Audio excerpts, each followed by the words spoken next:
The Western Front violin is like no other.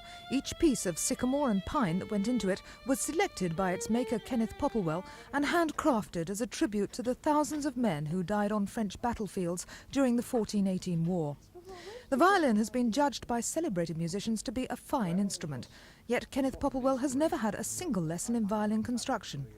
I've never learned to make violins. I just took it up naturally.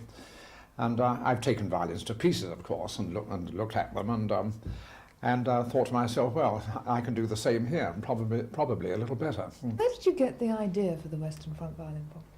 Well, I was extremely impressed when I went with the Western Front Association on these tours to the battlefields, and this gave me the inspiration to make something of lasting interest and as a memorial to those people of that era.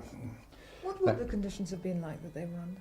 Well, the conditions in those days, of course, was the woods, of course, were absolute stumps, just leafless stumps protruding from a devastated terrain, you see, and the men in them covered in mud and in a terrible atmosphere, and they had to fight and endure under these awful conditions, and this is what inspired me most of all. Do you think the Western Front violin has a particular tone? How would you describe it? Yes, I think it has a sort of an edge to it, which I'm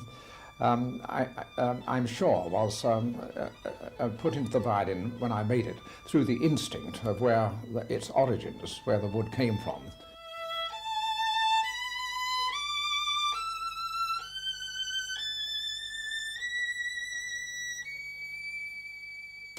The violin gets its first airing on Saturday, after which Mr. Popplewell will play it in a series of commemorative concerts around the country.